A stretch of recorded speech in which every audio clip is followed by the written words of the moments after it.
my clients, my followers, my fans, that like I didn't grow to 400K completely organically. You left, Virginia to come to Florida to expand. So why do you think that's important for someone to leave where they're from, to be in a new environment, to expand and to grow?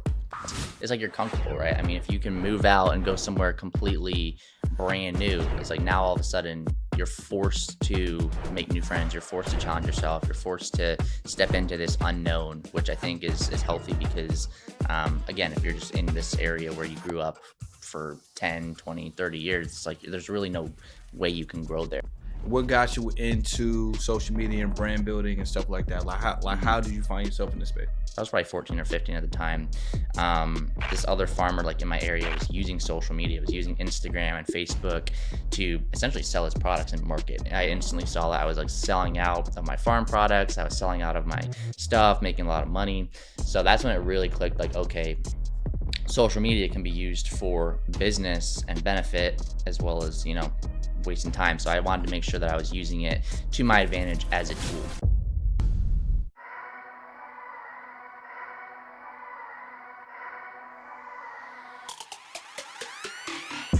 What's up, y'all? Welcome to another episode of the On Pursuit podcast. We interview entrepreneurs, 6, 7, 8-figure entrepreneurs who have incredible stories. They actually built things. They actually did real things. And I'm bringing that information to you guys so you can understand how you can get to your goals faster. Today's episode, I got my guy, Joe McCarthy. Now, he has an amazing story. We're going to get into that. But he's also going to tell you how you can actually leverage social media to grow your business, personal brand, or whatever message you got out there, and actually what you actually need to do it. Because there's so many different ways to do it, all this white noise, but he's going to let you know how to really get to it. Joe, what's up, man? What's up? Podcast. Appreciate it, brother. Yeah, man. So you're brand new to Florida. Yeah. You just moved out this way. 7-8 months ago, yeah. So what actually brought you here? Why was the move? Because you was on the West Coast previously. Yeah. So I was all the way up in Northern Virginia, and I mean, I think it's like the cliche story, like, the area was kind of rural. Like, I felt like a big fish in a small pond, right? So I decided, hey, I need to make a change, do something uncomfortable. I feel like a lot of major growth happens when you're uncomfortable. So I was like, I'm just going to make this big transition, this big move down to, South Florida. Because I feel like, number one, I mean, the networking here is insane, especially in the digital marketing space. I'm sure like everybody down here is kind of doing it's similar vibe. And also I kind of put myself out there where it's now I feel like a small fish in a big pond, so motivates me to do better. And I've always wanted to live in the South Florida area. Used to travel down here for vacation. I have buddies, colleagues, partners that also live, South Florida, Miami area. So I was like, I mean, why not move, right? You only get one life. So let's talk about that a little bit deeper. The reason why I'm asking that is because actually yesterday I was talking to a friend. Now, we're both from Boston. He actually left Boston, I would say maybe 2 years ago, to live in Houston with his family, and he opens up restaurants. Now, we talked about him opening up a new restaurant concept that he saw that was in Miami. He's like, yo, I think I want to bring this back to Boston. So I said to him, I'm like, bro, you've been there your whole life. You just moved to Houston. Why would you want to bring a concept back to a place you already been with the same people that know you, in the same city that you know, and the audience ain't going to be that much bigger? Why do you think that would be successful? So the reason why I'm asking this is because I want to get your take. You left, Virginia to come to Florida to expand. So why do you think that's important for someone to leave where they're from, to be in a new environment, to expand and to grow? I mean, I think if you're in you're basically in an area where you know everyone, you know the surroundings, it's like you're comfortable, right? I mean, if you can move out and go somewhere completely brand new, it's like now all of a sudden you're forced to make new friends. You're forced to challenge yourself. You're forced to step into this unknown, which I think is healthy because, again, if you're just in this area where you grew up for 10, 20, 30 years, it's like there's really no way you can grow there. I mean, you could, I guess, technically grow, but it's like at the end of the day, there's only so much you can grow in an area that you're familiar with. And then again, the networking down here, I think especially if you move to somewhere like Miami or, Texas or these major places in the US, I mean, these are like the spots, right? Like it's the hub. So I think especially if you plan it correctly and like, okay, I'm going to move to this area where I get access to a really solid network. I get access to, the best locations. Also, just I'm in the digital marketing space, so I can create a lot of content. So just scenery wise, like, it looks a lot more credible. It looks cooler on camera, on your brand. So I was very strategic and methodical about it. But yeah, I think if you're like a young kid or even like 20, 30 years old and you're just like in this familiar area, it's like there's really only so much that you can grow there, in my opinion. So talk to me about, you just moved to a brand new city. Not you specifically, but I just want to kind of paint a picture. Someone just moved to a brand new city. And let's say they're in real estate. Yeah. You know what I'm saying? Their social media is okay. It ain't too crazy, but it's doing decent. They're going to a real estate event to network. How would they take advantage of that place, this networking event they've never been for real estate, and then leverage that audience to help grow their social? What's something that they could do? Is your podcast still not monetized? Apple has over 2 million podcasts on their platform, but only 450,000 of them are active. The truth is 90% of podcasters quit before episode 10, and of the remaining podcasters, only half of them really know how to get money. And they rely on brand deals, sponsorships, and a large audience. So if you're really ready to scale your podcast to 100K, click the link below, book a call, and let's see if you're a good fit for the program. I mean, especially if these other people that you're networking with have solid audiences, it's always good to collab and network with them. Like do something like this, hop on a podcast, get on an Instagram live, even just like chop it up and film it, and you can put it up on your socials, put it up on YouTube. I think it's always good to leverage an audience. But I think before you even do that, like there's a lot of like foundational things you should do just with your own personal brand, because I tell people all the time, it's essentially like your new resume, it's your new business card. So you want to make sure that you have yourself a credible first impression. So before you even go to like networking events, before you try to DM people, say like, hey, can I get on your podcast? Can I do this and that? Can we network some way? You want it to be very beneficial for the other half as well. Like, yes, for you, you're probably going to leverage their audience to come to your page and follow and maybe even potentially get clients, but like what's in it for them? Like, people are naturally selfish. So you always want to paint the picture of like giving value to them first, where like you have some value to give to their audience, you have an audience of your own to give to their audience, because then they're a lot more likely to actually like get you on a podcast, network, collab, stuff like that. So I'm just big into like building your foundation first, building your brand, just making sure that you have a solid first impression, and then go out and network with people, go to events, and collab with them. So what are you seeing right now on social that you feel like people are doing wrong? I'd say the biggest thing is they're just regurgitating other people's content. Like I think you interviewed Wes Watson, right? Yeah. So like I love Wes Watson. I think he's got a great program, but I think one thing that he does, and similar like with Andy Elliott, these other guys that have like massive cult like followings, is with their programs, they almost like create carbon copies of themselves, right? So it's like with me, I'm very big into, before you even start posting, before you just jump into the social media space, you need to really do the deep work on like, okay, what do you stand for? Like, what are your beliefs? Who do you help? How do you help them? What makes you different from everyone else?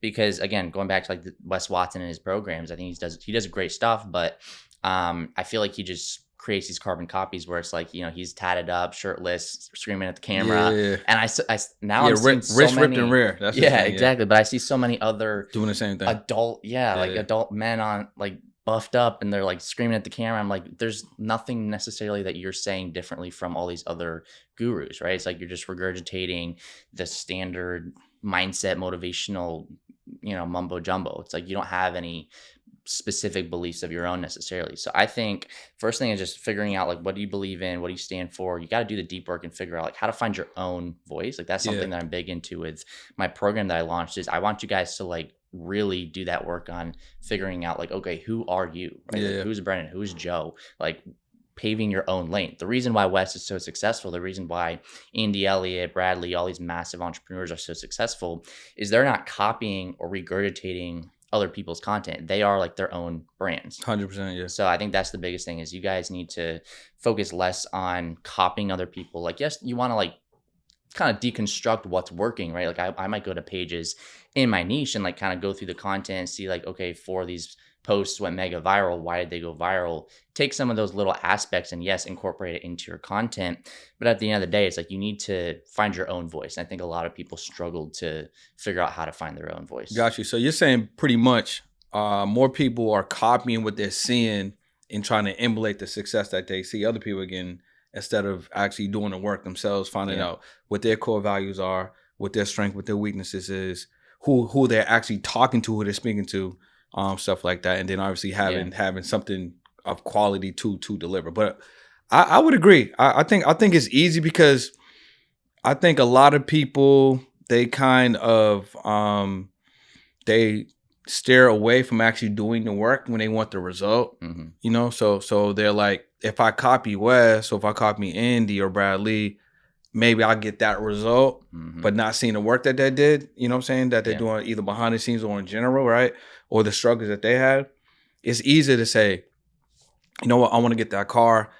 How do I get it? Okay, cool. I just go to the dealership and buy it. But they're not seeing all the pain someone might have went through to put in position to then actually, you know, get the car, right? Yeah. So okay, cool. I think that's important. Is there like a formula or a blueprint that one can do to figure out core values, messaging, you know what I'm saying, stuff like that? That's actually something in my program. I call it the Clarity Workbook. Man, give it to us, bro. Yeah, so I got this from a coach years and years and years ago, and so it's basically called the Clarity Workbook. It's Clarity Workbook. Clarity Workbook, okay. And obviously the goal of this is to gain insane clarity on like every single thing. Like it asks questions in there that like you wouldn't even think to ask yourself, but it gives you clarity on the things that are actually important to build your own voice. Gotcha. I mean, some of the basic questions that we don't even really answer for ourselves is like, you know, what do you stand for? What do you believe in? What do you not believe in?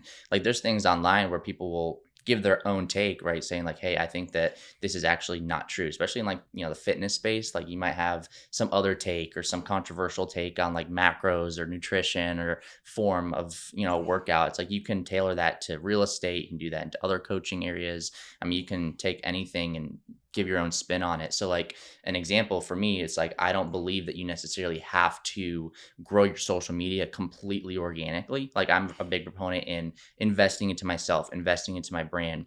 And so the thing is some of the biggest influencers, entrepreneurs, coaches out there, they're investing tens of thousands of dollars per month into their content, into their growth, into their branding, their marketing, you know, ads, lead gen, all kinds of stuff. So it's like, why wouldn't you take some of your money or whatever you have and invest it into, you know, propelling yourself? Because I see a lot of people, they spin their wheels, they kind of just like, they're grinding, they're trying to grow. And I dealt with this for like 3 years, just posting content, assuming that eventually I'm going to go viral and somehow grow my brand. It doesn't always work like that. Like 99% of the time, every person that you see over 50, 100, 300, 500K on Instagram, they invested something. They've invested initially. Yeah. I mean, I'm very upfront to my clients, my followers, my fans, that like I didn't grow to 400K completely organically. I tested things. I invested into those like dumb celebrity campaigns back in the day to grow. I invested into like bots and stuff like that. I'd say like 50% of my followers are not all, they're kind of just bogus. Like a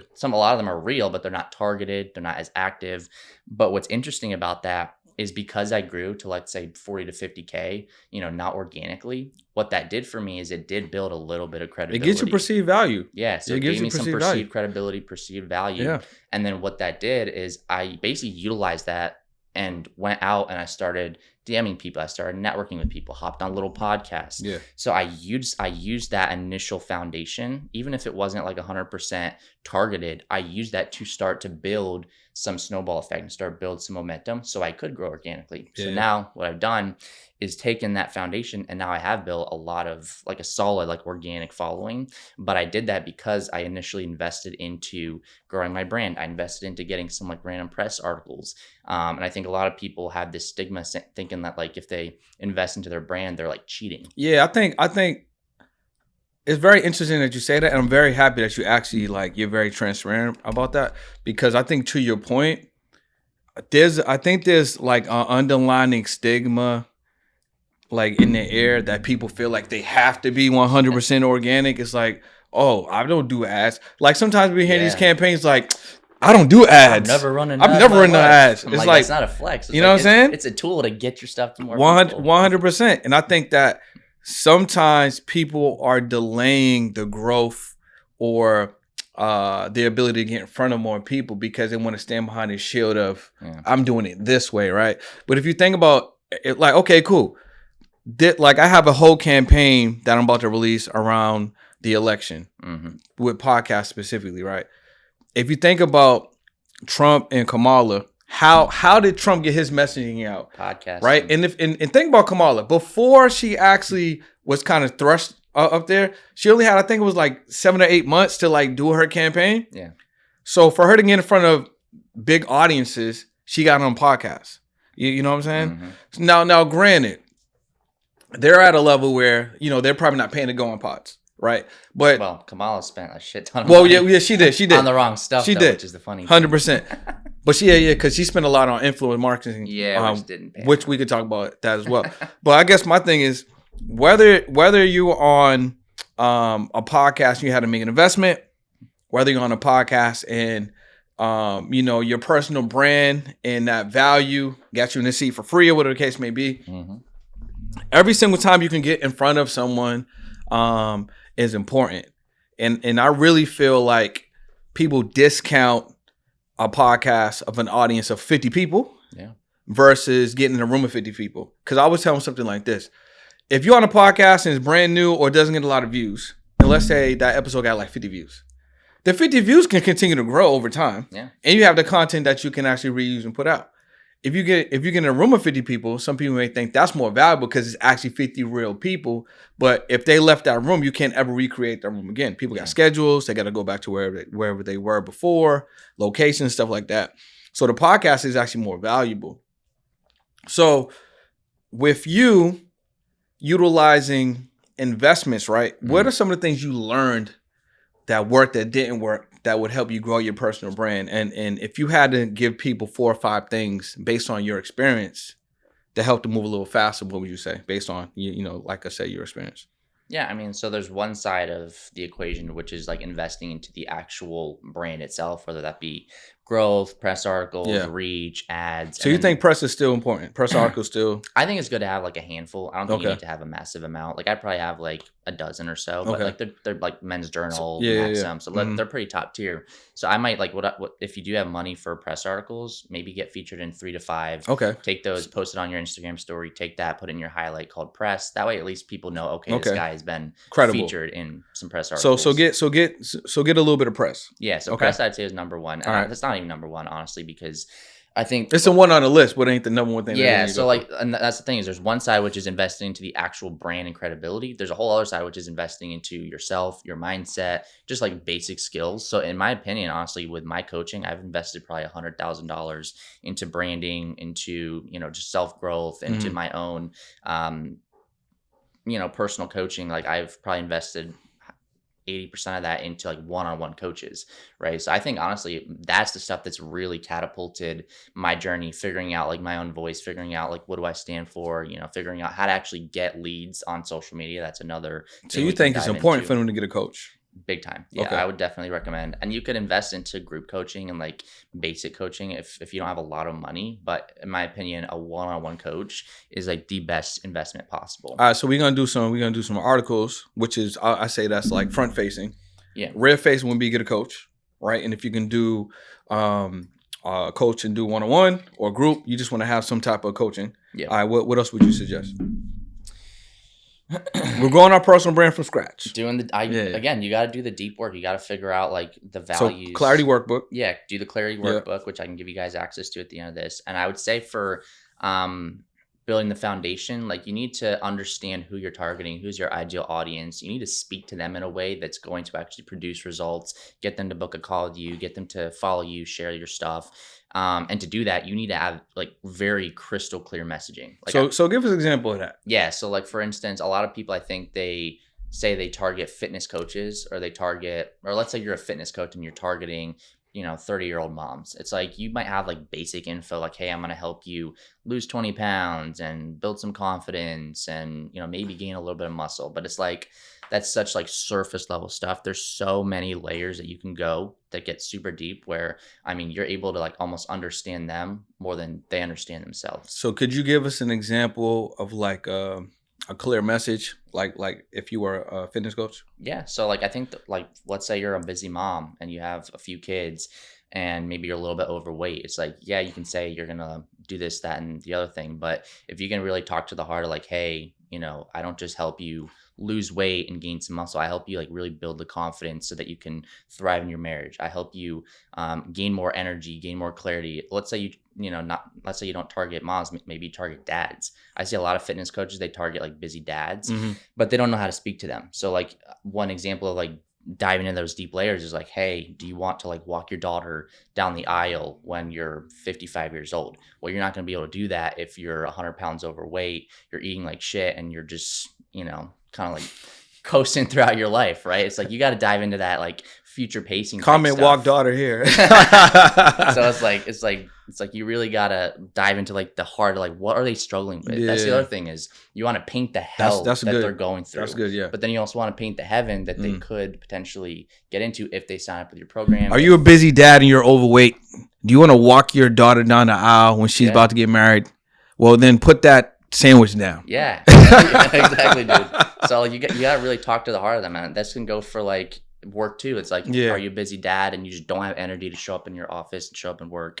It's like, what's that costing you, right? Like maybe because you're so overweight and you don't have the energy, maybe you can't take as many sales calls. You just don't show up as the best version of yourself. What's that higher version of yourself? And like, if you're not living that, it's probably costing you thousands of dollars per month. My program is X amount of dollars. It's one-time payment. It's like you sign up here, we get you to the highest version of yourself. You show up better in your work, show up better in your marriage, you have more confidence. It's like you want to speak to the hell that they're going through, but you also want to show them the heaven that they could potentially get into. And I think a lot of people kind of miss that. They just hit the surface. I definitely want to talk to you about the coaching program in a second, but let's go back a little bit. I feel like we gave them a little bit of like some of the value to provide. Now I want to give them a little bit of your story. So like, how'd you end up, you know, Gym Social? What got you into social media and brand building and stuff like that? Like how did you find yourself in this space?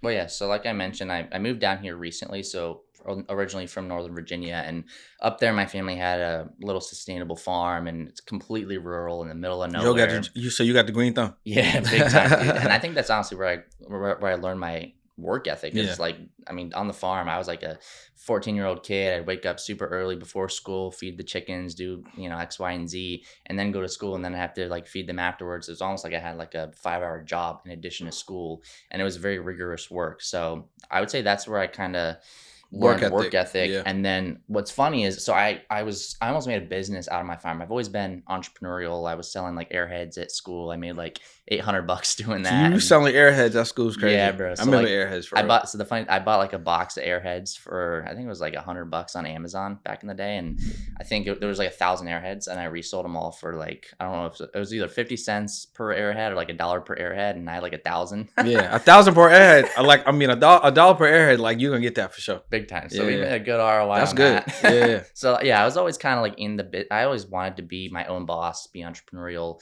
So I was basically making a business out of the farm. I was trying to sell chickens, eggs, all kinds of random products. But what I came across is that, or kind of like my bottleneck was I couldn't get the sales. So like I was putting out road signs, I was knocking on doors, I was doing all these like old school methods, trying anything I could potentially think of to sell this like fridge full of eggs or like the freezer full of chicken, and it's like nothing was working. So I saw randomly, like I was probably 14 or 15 at the time.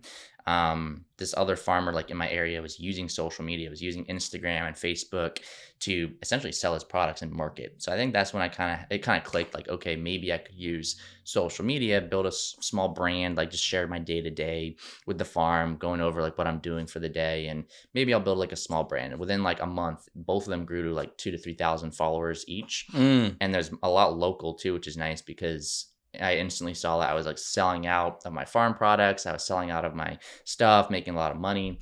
So that's when it really clicked, like, okay, social media can be used for business and benefit as well as, you know, wasting time. So I wanted to make sure that I was using it to my advantage as a tool. So fast forward, like I'd say 3 to 5 years, I was really getting immersed into just business books, Napoleon Hill, you know, Grant Cardone, Robert Kiyosaki, just a lot of like the classic books that people usually kind of get into. And then I came across, the funny thing is with the farming stuff, so kind of going back to that, I did a lot of sustainable farming, and this guy named Joel Salatin was like the pioneer of like the sustainable farming movement, and Ty Lopez was his first like apprentice. Oh yeah, I remember that story. So he mentions Joel Salatin all the time. So the funny thing is Joel Salatin lives like a couple hours away from our farm in Virginia, I met Joel Salatin in person, and then I saw him go on like this big like London Real podcast, and I know London Real, and he was saying like, hey, I was driving in like I think the interview was asking like, what was it like driving in Ty's Lambo? And I was like, who's Ty? This is when it really started to kind of compound. So I saw Ty Lopez's SMMA course, and I was like, you know what? I don't know like what it is, but he's got cool cars, and there's something in here. He's got he's got the life. He knows something about something. He knows something about the marketing space. So I bought his course. My parents actually said like, don't do it. He's a scam. How much was it at that time? It's like probably $797 or something like that. Ain't that crazy? Think about it. Yeah. Think about it. $797 to get access to some information that I know you made way more than $797, right? That catapulted my career. And then think about, and it's not against what mom, your parents say, but they say don't invest. This guy's a scam, right? Why do you think that your parents said that?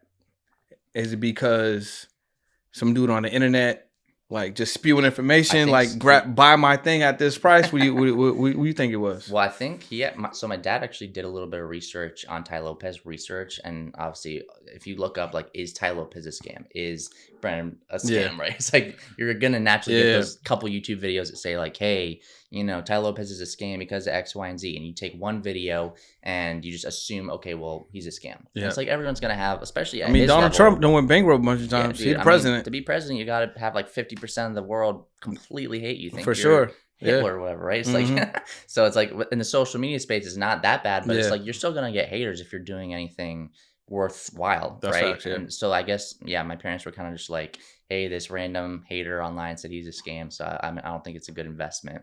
I think they're also old school. A lot of people they're old school. They think if you're investing X amount of dollars into online programs and courses, it's like automatically a scam. Which is interesting because school, don't even get me started on college and all that.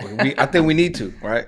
But school, which is interesting, just because it's kind of programmed for people to, this is the way or this was the way. Yeah. That even though if you look at the numbers, one may say, okay, well, people graduating, these jobs can't pay them what they just invested in to go to school. It's insane. Right? So how come this is not a scam, right? So it's interesting. But at the same time, it's because that messaging has been indoctrinated and then there's really no other option other than, let's say, go to school.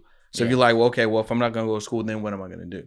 You know what I'm saying? Yeah. And that, I mean, it made sense back in the day to go to college because that's just what everyone did. And at the time, it was pretty necessary to get a degree to go get a job. But it's like in this new landscape, the digital marketing world, it's like, it makes no difference. Yeah, as a matter of fact, you're kind of digging yourself into a hole. So I mean, I obviously skipped college. I instantly went into marketing, branding. I moved out as soon as I graduated at like 18 into my own little apartment, went right into business. I mean, I'm pretty sure my classmates are technically like just now graduating. And to think of like, they haven't gotten into the real world. Like they have not even like entered their jobs. They have not even, I mean, I have like a wife, I have a 2-year-old daughter. I moved to Miami. I live on like 30th floor. It's like, I have a massive business. It's like to think of like what I've built in that time span of these people just kind of coasting in college. It's wild. You could probably, are you hiring? You got jobs for them? Yeah. Yeah. All the time. You got a couple positions? Dude, and I got people hitting my DMs daily. Yeah. It's competitive. So listen, if you went to school with Joe and you about to graduate, you need a job, hit that DM. He might have a position for you. Yeah. You know what I'm saying? I've actually had a couple people back in high school who used to hate pretty hard on me for like skipping college, going into entrepreneurship. And they actually hit me up. They're like, are you hiring? It's like, there's some quote, I can't even remember. I'm going to butcher it, but it's like, you made it when like your haters start asking if you're hiring. Yeah, something like that. Yeah. No, that's true. That's a really good point, man. So, what's one or two things that you got at that Ty course, like you said, that helped really catapult your career? But what was it at that point? This was like one of the first courses you got invested in. Mm-hmm. So what were one or two things that was kind of eye-opening and kind of led you to create some momentum? I think it's honestly similar to Grant Cardone's 10x rule. I think that I kind of learned the same thing in both of I learned it in the course and also in the book, which is like setting bigger goals. Like I think I just had like these blinders on saying like maybe I could charge, $100 or $200 for like a little service. But I learned in the course, like, dude, like he had clients charging $2,500 for a service, or like $3K a month. I think it just kind of opened my horizons to like what was actually possible. I think that was the biggest thing I learned from the course is like, if you have the value, I mean, people will pay $2,000, $3,000, $4,000, $5,000. Like I never dreamed of being able to have a service or like a program for like 4 or 5K, but it's like, here we are and I have one, right? And down the line, it's probably going to be 10K. Yeah. Right. But and 4 or 5K right now, cheap compared to, I was going to say, listen, if y'all watching the podcast right now, what's the link? What they got to do? gemsocial.com.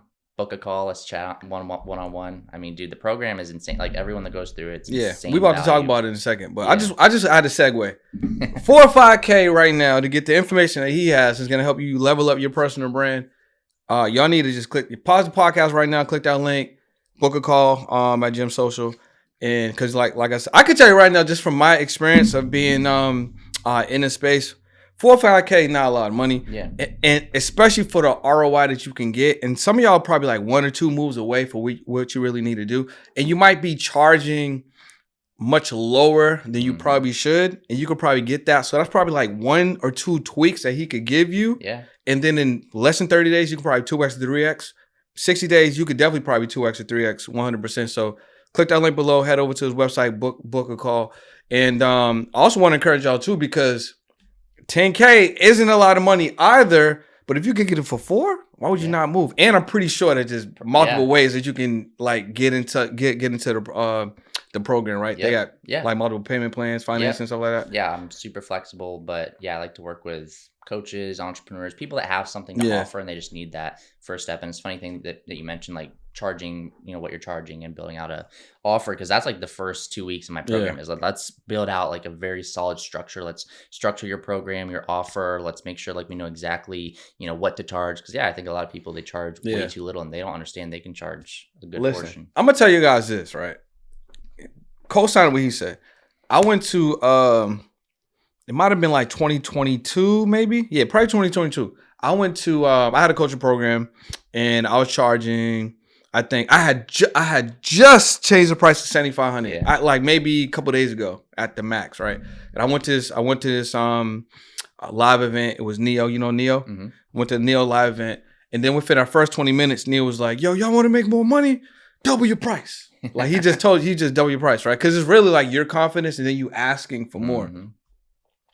I literally had a sales call that was scheduled that same day before I even like was going to the conference. And I just asked the guy for 2X. So instead of asking for $7,500, I was like, yeah, it's only $15,000. And like he put down a deposit of $9K on the call. There you go. So what he's saying is absolutely correct. So y'all need to just book that call, let him give you the clarity and all that stuff like that. Because it's really the confidence and then you asking for more. Because I think naturally we undervalue what we have. Yeah. We undervalue, our gifts. We undervalue maybe the time it took us to learn what we need to learn to then offer it to the marketplace. And a lot of us think that just because you offer it less, you're going to make more money or more people are going to come to you. And that's absolutely, that's the opposite. I found that was the opposite. Like I was charging a small amount. And like, if you think about like psychologically, if you're on a call with somebody and let's say the average price for like a fitness coaching program is $3K and you're saying you kind of do the price drop, it's $800. It's like, if you're going to really change my life and do X, Y, and Z, it's like, why are you only charging $800? So the perceived value of you charging $2, $3, $4K for a service or an offer, it also makes them think like, okay, well, if he's charging $4 to $5K or $15,000, there must be some value here. He's probably going to change my life. And people take it more seriously. They actually go through the program more intentionally because they've invested a lot more, way more skin in the game. So it just works all around. It's like you make more money, they take it more seriously. And at the end of the day, it's like, that's how you build a successful business. So talk to me about this program. I already told them to go book the call. So once they book this call and let's say they decide to move forward, what are they getting into? How long is it? What can they expect? What's the transformation most likely if they invest, they're going to receive? Yeah, so it's called the Bulletproof Branding Accelerator. It's essentially a 90-day program, 12 weeks.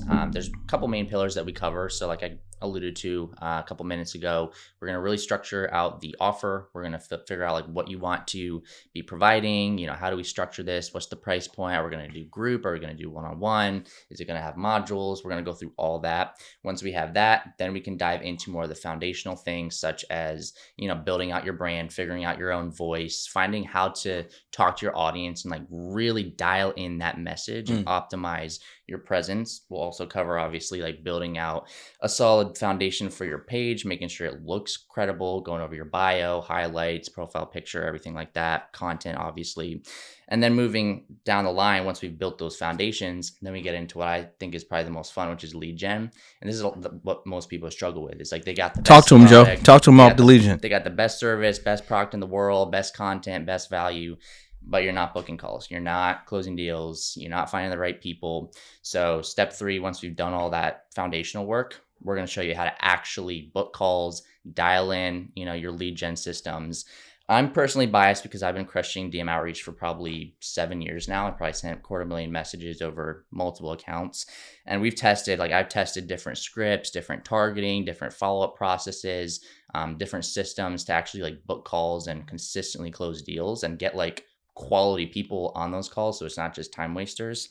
So you get access to all that. You get access to every single script I use currently that's crushing it. I'm booking 3 to 5 calls per day. And that's now down the line. Like I got big goals. Like we'll probably be booking 10 to 15 calls per day. I'll probably have to build out a team for that. And this is in the DMs. Yeah. So this is so there's money. So there's dollars in the DMs. Dude, big time. Okay. And yeah, I mean, I've closed massive deals just by reaching out to people. And all right. So let's bust a myth real quick. Yeah. What's the biggest deal you close in the DM? And then what's the average price point you close in the DM? Because people are going to say they can't make no money in the DM. Yeah. I mean, people will say like, if you have high ticket anywhere above like 2 to 3K, you have to close on a call. Yeah. I mean, I've closed a $15,000 deal in the DMs. So you close a $15,000 call in the DMs without being on the call. Yeah. And dude, like, did you guys do a video in the DM? No, I mean, I did like voice notes. And so, stuff. Okay. So voice notes and then DM messages. Mm-hmm. 15K, and this is somebody you never met before. Yeah, and the thing is, though, is I had the credibility. Like, let's say I had no social presence. Yeah, 100%. I had no brand. And that goes back to what you was talking about earlier, investing in person. Yeah. So, like, I had the foundations, I had the results, I had the credibility. So it's like he trusted me, right? It's like, okay, well, obviously you're at like 500,000. You got great engagement. You're reaching a lot of people. You must know what you're talking about. Yeah. So I had kind of the proof to back it up. So yeah, I mean, I'll show you how to crush it in the DMs, book consistent calls. And then the last step, which is kind of pillar 4, is I'll show you how to like scale and delegate, right? Because you don't want to DM 50 people every single day. You got better things to do. So once we've built all these foundations, we've dialed in your messaging, we've dialed in the content creation and how to actually like batch your content correctly. Then we can move into delegating your lead gen, right? So like I have a team that does all my lead gen for me now. So like I don't actually do the initial DMs typically. I might here and there, but so like, now you're talking about closing in the DM without closing in the DM. Yeah, that's crazy. Dude. So you can be anywhere and just get. Dude, I mean I've closed deals in the gym, in the shower, on vacation. You're not even doing them. No, that's crazy. So that's what you want. That's the goal. Joe gonna teach you how to make dollars in the DM without you actually having to make the dollars in the DM. Which I think is nuts. So yeah, that's what we're gonna teach you at the end is like actually how to delegate this stuff, hire out a team. And I'm a big believer on like lean teams. I don't think you need like a massive team, especially in like my specific space in the coaching space. It's like if you got like 1 or 2 killers that can close deals and then like a VA that can do the DMs, you have a whole running business. You can make 6 figures a month doing that. So all right, Joe, let me ask you this. What do you? Okay. Let's say somebody's brand new. You're just crafting your offer for the very first time. Yeah. What do you think an average price would be? Like something comfortable, brand new out the gate. Now, of course, they can raise it over time. Yeah. But like they just putting this offer out. They just crafted it. Spend some time with you in the program. What do you think is a good price point? Let me know because I want to show them something right after that. Yeah. It depends on like what niche you're in. Like I would say a good price point is just like $2,500, $3K. Okay. All right. Boom. $2,500, brand new offer. Yeah. I'm paying you $4K, and then you helping me with everything, and you give me a $2,500 offer. So all I have to do is sell 2. That's the thing. The ROI is insane, bro. Like all I need to do is sell 2, and it's in the DMs too. So like I love like doing the math and the numbers. Like I'm a very like numbers guy. So it's like let's say you send 50 DMs a day. That's around like 1,200 to 1,500 messages a month. I mean, usually your response, let's say, is super low, 10%. You got 150 responses. Out of 150 responses, you should be able to book at least 10 to 15 of those. And on your sales calls, I mean, if you can't close 2 of those, you can close like 20-30%. Yeah, exactly. So Joe just showed you pretty much how to make $7,500. Easy. Yeah. And you invested $4K to make $7,500. And the thing is, you can make that over and over and over again. So really, you're losing. Nah. I mean, I'm winning because I help my clients. 100%. But if we're talking about the number side, big time, yeah. And the price, they're winning on the other side. Yeah, dude. And I mean, for you guys listening to this podcast, it'll be 4K. But I mean, obviously, the price is going to continue to go up over time. So it's like, if you're listening to this and you show me that you listen to this podcast, I'm happy to honor that 4K. I think that's a really good price point for a couple of different reasons. And I'm pretty sure you have you probably got a one-on-one offer after that too, right? Mm-hmm. Like if they want to work more closer with you. I think 4K is good because if you never invested before, 4K is large enough where it can scare you if you never made an investment, and it gives you enough conviction where you're going to do it. Yeah. You know what I'm saying? Like it's like you've never made an investment outside of college. It's and you're talking about into my personal brand, my business entrepreneurship. It's a number where it's like you're gonna question yourself, which is good. You should. Yeah. But you should also be like fearful. It'll be a little scary. Scary, but doable. And then it should then give you that conviction to follow through. So I think it's a really good number. It's not outlandish, you know what I'm saying? And what's great about the number, if you just do a little bit of work, you're gonna get the ROI. Easy. Because like 2 people at 2,500. That's easy. You're right. Or if it's 2K, it's still 2 people. Yeah.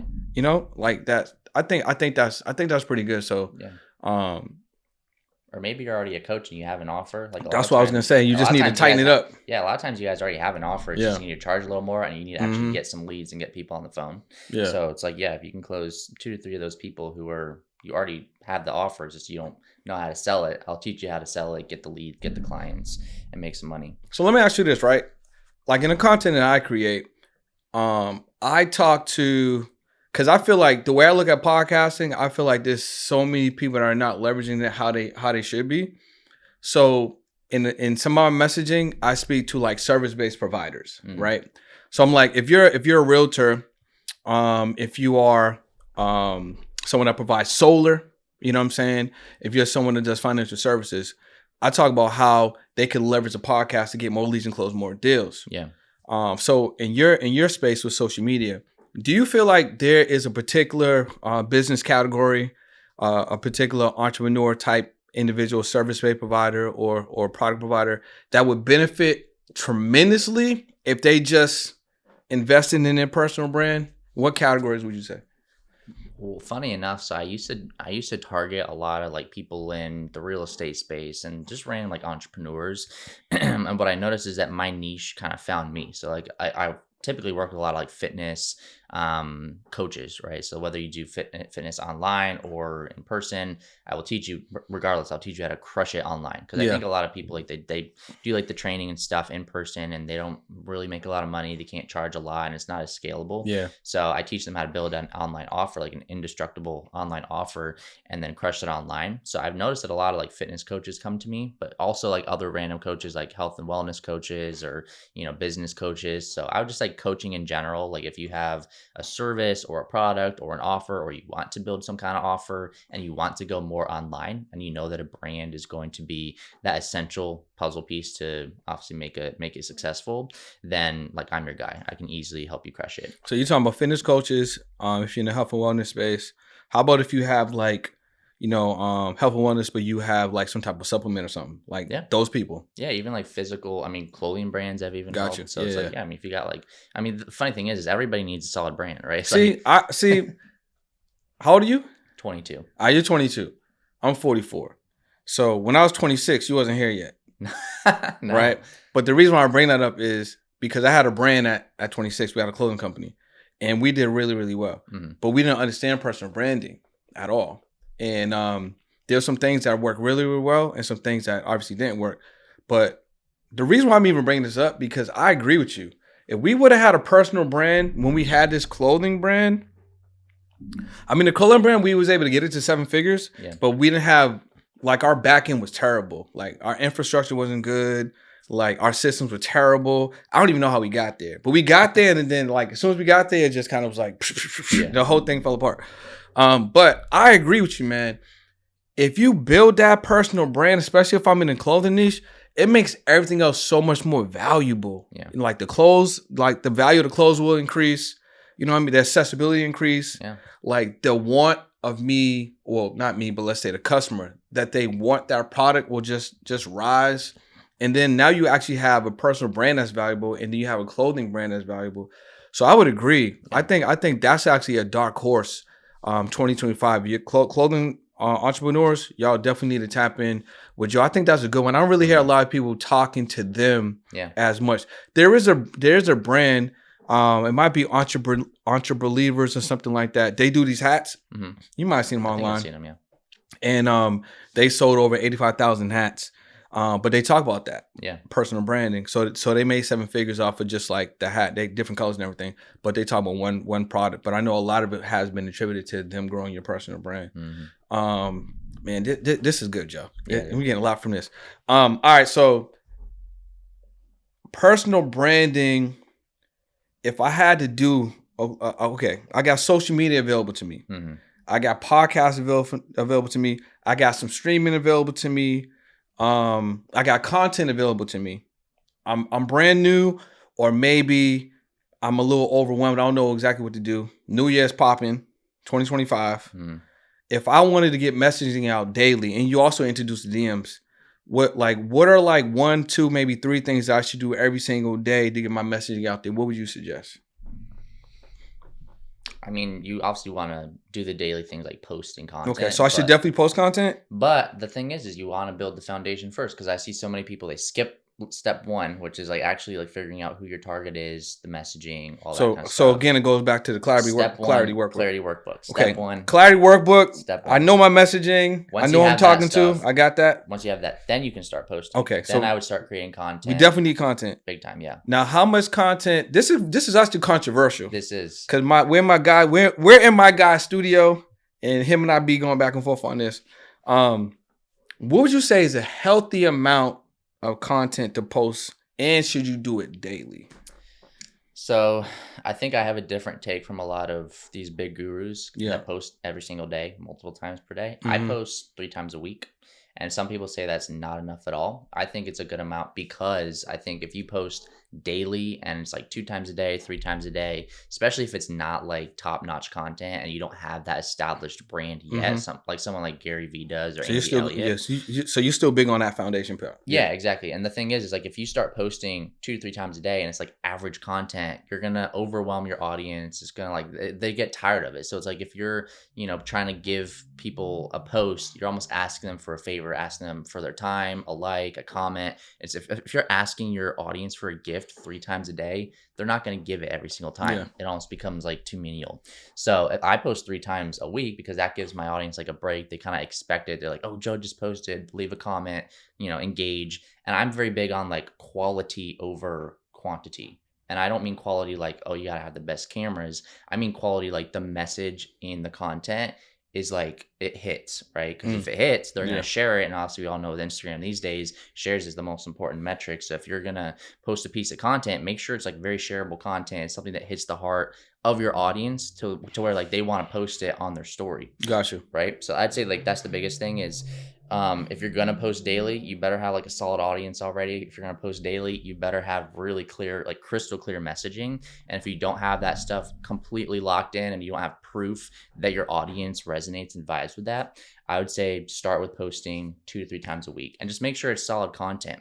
Because eventually, like for me, I used to post like 4 times a month. Yeah. And then I kind of got good at like, okay, I can create more content, still deliver a very solid message. So then I started posting 2 times a week, and now I'm doing 3 a week. And I'll probably be doing 5 to 7 pieces of content per week pretty easily. But I want to kind of build that up methodically to where I still get a lot of reach and engagement, which is how I've been able to grow my brand, because my content actually hits, right? Versus just trying to put out as much content as possible and posting every day because, this guy said I had to. Yeah. But it's just like, it's average content. It's like, it's not that good, which is why you're not getting engagement. So we got the personal brand and clarity down.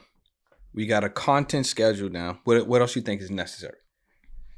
DMs? Yeah, I think, well, I wouldn't do the DMs until you have like a solid foundation. So like that's where I would say with the pillar 2 in my program, optimizing your presence. So that's going to be diving deep into like, okay, your bio, your color themes, So optimizing the profile. highlights, the whole Yeah, entire yeah. profile. So if Gotcha. you go to my page, you can see, Yep. okay, my color is red. You can see Mhm. like, okay, he's got the results highlight. He's got the, testimonials. He's got the program. He's got like lifestyle So stuff. that's important. Big time, yeah. And I think that's just like a little, it's almost, you want to create a brand that's almost like a hidden funnel. It's like the Gotcha. whole goal is to drive these people to DM you, book Yeah. a call, like conversate with you on a call or in the DM. So it's like if you don't have every piece of content, every piece of your bio on your page like optimized, Yeah. you're missing out on business. 100%. Yeah. So that's the other thing, is just really making sure that you're methodical with how you're setting up the whole page, the whole look of it, the aesthetic, and then what you're putting in the content, what you're putting in your highlights. Like I purposely have, my results, my program, and then my lifestyle up there. Like those are like the 3 main. So they can really just go to your bio. Just look at my. I have free trainings. Like you can scroll through my content. One of my methods right now is like I'll post a few reels and just giving some value on a specific topic. So let's say I'm specifically talking in 2 or 3 reels about my bio or optimizing my presence. I'll always have like, hey, DM me the word bio or DM me the word training, and I'll send you a free 7-minute training. So scroll through some of the content, and you'll see like, okay, he's in this video, he's talking about DM outreach. So DM me the word outbound, and I'll send you a free training. So I'm big into just giving some free content, free value, just giving my audience like what they actually need, and then obviously reciprocity. It's like, I literally was about to say that, bro. I literally about to say that, a lot of reciprocity. I think that's really good too, because it's like you really overgave, because if they come to your page, they're already getting value. Yeah. Right. If they watch that 1, 2, or 3 reels, they're getting more value. Then they're gonna comment the word, they're gonna get another 7 minutes. So before they even consume everything, or before you even ask, before I they buy anything. Yeah, they got so much value already. And it's like the Alex Tramosi thing. It's like, make sure your free content is better than everybody else's paid content. Yeah. So that's why I'm very big into like, okay, don't just post because you have to post. Like post because this is something that is like life-changing to your audience. It's something that maybe it personally helped you in your business or your life. Because you want to make sure that the content that you're posting is something that gives your overall program a good light. Because if you post something and it's like it's average, it's like, okay, well, this guy's obviously not an expert. It's like, I'm not going to pay you $2 to $5K or $5 to $10K for a program. But if it's like, okay, wow, this actually like gave me a shift in my mind. That's another thing, is there's a whole other level going deeper on like giving value in content. You're like, yes, you want to give value, give like the how-tos or 3 keys to do X, Y, and Z. But if you can like give your audience almost like a mindset shift, like you shift the way they think about something, that's where like they're like, okay, this guy knows what he's talking about. And that's really invaluable right there. Yeah. One thing I want to share with you guys, just from my personal experience, and then I'm gonna ask you some things for you guys to avoid, is that I don't know if y'all read the Bible or go to church or watch podcasts or consume YouTube videos, but whatever you do, right, in whatever category you're in, if you do all those things I mentioned, right, podcast, Bible, church, YouTube, just consume the content, there's stuff in there that you can take out and relate to what you do, and then put that out as content if you're struggling with like what to put out. Because literally I went to church like 2 weeks ago, and they were talking about like money specifically, and I was able to pull some stuff out and then relate it to what I do. Went to church another time, and they were just talking about like harvesting, you know what I'm saying? And it was something I was able to put out and then relate to my content. So if you guys keep consuming content that inspires you or that you can learn from, you will 100% get at least 1, 2, or 3 anecdotes that you can, or gems or whatever that you can pull out, and then add to the content and messaging that you're creating, and then putting it out and make it native for you. And I think that really helps you to stay on top of like what to create. Also be, a category king, queen in your space, just with the knowledge, you know what I'm saying? So my last question for you is this. We talked about a lot of positive things, a lot of ways that they can grow their personal brand, some effective strategies, the importance of, that perceived value, of not just doing organic and stuff like that, actually having a good message, how much money they can make from their first offer, putting that out and stuff like that. What's the other side though? Because I mean, we could have made it. It's like almost an hour into the podcast. Everything sounds amazing, but what's the other side, right?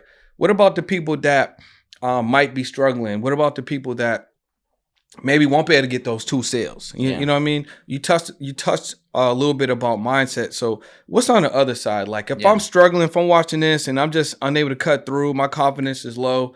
What are some things that I can do in 2025 so I can have more success than I experienced in 2024? I think it comes down to, like you said, the mindset of understanding why you even want to create this brand. I think a lot of people don't have that anchor point. Like they don't have like that crystal clear reason why they want to do something. They don't know why they're creating content. They don't know why they're posting content every single week, why they're building this brand, why are we sending DMs. I feel like if you're not crystal clear on your why, I mean, obviously it's super cliche. It's like, obviously you're going to get burnt out. You're not going to want to continue. So I've been radically consistent with posting content. Like you can scroll back on my Instagram. I don't have a ton of content, but like you can tell, like I post every single week, and I have for the past like 6 or 7 years, and I'll keep doing that because I know, a crystal clear why, and I know why I'm doing it, and I have that like fire inside of me to continue doing it. So I think going back to like the clarity workbook or just figuring out the foundations is a big question. Is like, okay, well, why do you want to build this brand, right? What is that going to do for you?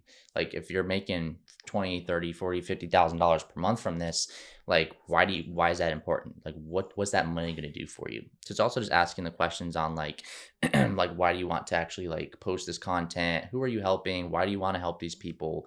And figuring out like what you actually enjoy doing. I think it was Steve Jobs. He said like if you love what you do, you don't work like a day in your life, right? So it's like it helps, and I've been super blessed with loving what I do. It doesn't feel like work, right? So it makes it easier to stay consistent, post that content. So I think also just understanding yourself, doing some self-reflection, being like conscious of like, okay, I'm not very good at real estate, so I'm not going to try to like just force myself to like learn real estate and post real estate content because you're going to get burnt out. Like figure out like what you like doing, figure out what could you talk about by the campfire with your buddies for 5 hours? Like what are those topics that you enjoy talking about and you enjoy doing? Who are those people that you like to help, and who are some people that you maybe don't like to help? Like maybe there's a specific audience that you want to avoid because it just drains your energy. Yeah. So it's like you want to be conscious about these things because those foundational things of like figuring out your why and your targeting, those are the main things that are going to help you stay consistent when you hit those hard days. Like there's days that you don't want to go to the gym. There's days that you don't want to post content. There's days where you don't want to film content. And it's like you just have to get through it by tying it back to the why, tying it back to why you want to do this. And that's something that a lot of coaches can do for like their clients is like, okay, well, why did you want to lose this weight in the first place? Because why do you want to make this money? Why do you want to make this money? What's that going to do for you? Like if you make $30K a month, like it's just money in the bank, like what's that going to do for you? What's the purpose? Yeah. So I think that's the biggest thing. Man, this was dope, bro. Listen, I appreciate you taking the time out. I'm hosting a podcast and I got a lot from this, right? So I know that you guys got a lot of value from this podcast. If they want to tap in with you, maybe they want to, work with you, take advantage of your program. Look right there. Let them know where they need to go. And if there's anything that you want to give away or any last take, definitely run us through that as well. Yeah, we talked about the Clarity Workbook quite a bit, so I don't usually give out the Clarity Workbook, but if you DM me the word Clarity or you text my number, 540-877-5380, text me the word Clarity, I'll send you that Clarity Workbook for free. If you want to book a call, you just want to check out my content, go to @RealJoeMcCarthy on Instagram. You can click the link, book a call there. We can chat one-on-one. I'm also very big into being like intentional with my clients, so if you book a call with me, it's not going to be like a team member. It's going to be me personally. So yeah, that's where you can find me. Listen, y'all, been another episode of the On the Pursuit podcast. We've been it's been another episode of the On the Pursuit podcast. We've been talking to Joe McCarthy. Listen, if you guys want to level up that personal brand in 2025, you want to get more clear, maybe you want to launch an offer, maybe there's just been something on your mind. You're like, yo, I know I can package this up and I can help as many people as possible.